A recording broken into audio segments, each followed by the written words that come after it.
We'll talk about the Supreme Court first because they're doing a couple of things today. So let's go over that. Okay. All right. So the Supreme Court to decide whether to restrict abortion drug nationwide. The Supreme Court said Wednesday it will consider whether to restrict access to a widely used abortion drug, even in states where the procedure is still allowed.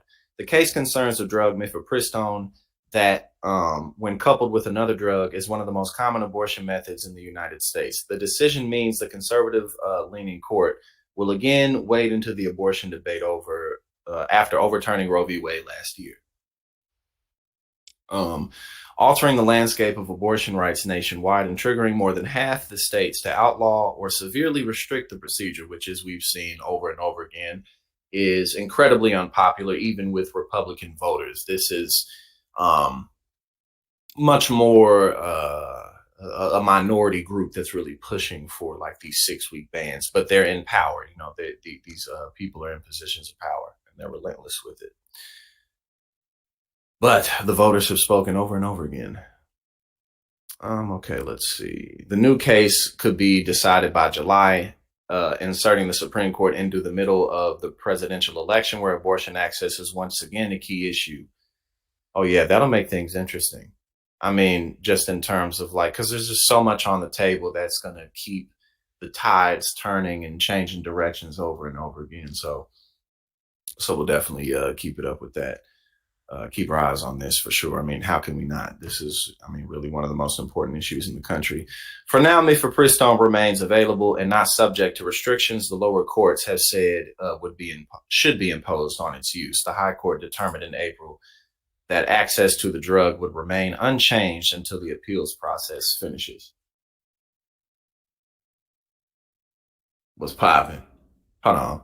Yeah, no, that was somebody outside. I was like, is that the feed? But no, we good. I was thinking it was something from my speaker, but it's not.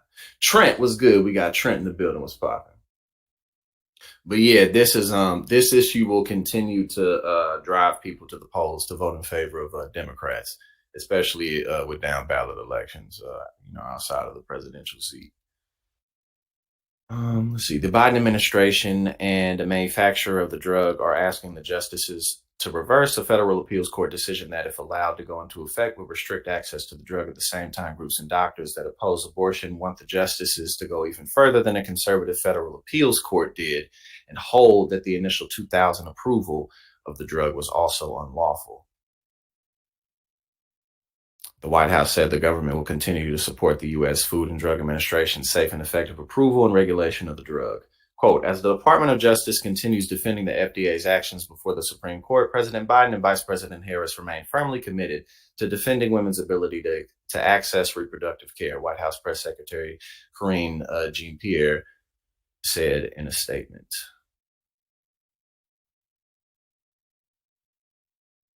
Okay, so let's see. Okay, yeah, so here's the chart in terms of its danger. Behind the challenge. Central to the dispute is the scope of the U.S. Food and Drug Administration's authority to regulate mifepristone, a drug. Okay, we know what it is. The drug was initially approved by the FDA in 2000, and in 2016, 2019, and 2021, the FDA put in place modifications that would make the drug more easily accessible. These modifications were related to issues such as dosing and in-person dispensing requirements. The changes also allowed the drug to be taken later in pregnancy. Okay, let's see. Challengers. Okay, so medication abortion is safer than penicillin and Viagra. Commonly prescribed drugs like penicillin and Viagra have higher death rates than medication abortion. Mifepristone is 5 deaths per million users. Penicillin is 20. Viagra is 49. The legal volleying jump started this spring.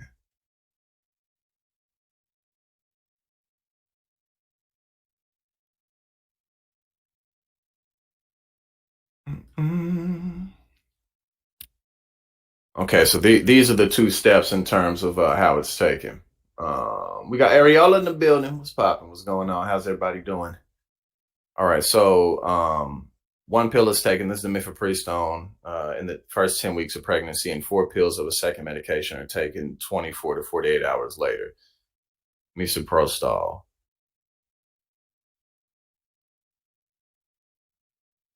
All right, so we'll keep our eyes on this. Now, speaking of abortion and how that's really been causing Republicans to take massive L's at the polls, contraception is a winning issue. Conservative strategists tell GOP. I mean, but see, the thing is it's like, Republicans, regardless, look stupid because it's been the Republican Party who has been pushing the pro-life movement. It's been the Republican Party who's been pushing to have Roe v. Wade overturned. So now going in to be like, oh well, we'll protect contraception. Like it's kind of a similar thing as like when centrist Democrats try to be as close to Republicans as possible to somehow win Republicans, but they always lose to Republicans anyway. Same thing. It's like, well, if someone really cares about this issue, they're going to vote for a Democrat over you over it. Like it's the same political concept. Like you can say this now, but it's just kind of like it's just too late. You feel me? Like who gives a damn now? All right, so Kellyanne Conway, she went to Capitol Hill today and she's given the message pretty much on what it said. The visit comes as GOP presidential and congressional candidates have struggled to craft a salient message on the fallout from the Supreme Court overturning Roe v. Wade. Trump himself has blamed anti-abortion groups and the strict laws they support for electoral defeats in 22 and 23. And several prominent conservatives have implored Republicans in the post-Roe era to focus on issues such as contraception and maternal care to improve perception of the GOP's approach to women's health, as Democrats have wielded the issue to notch several election wins.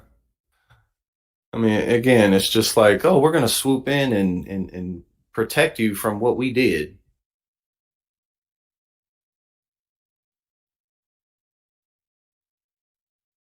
Okay, quote.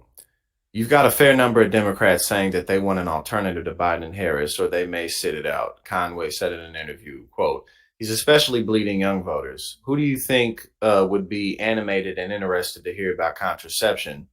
I mean, who you would think would be interested and animated to hear about that, and who are in the prime of their years and choosing to conceive or not to conceive.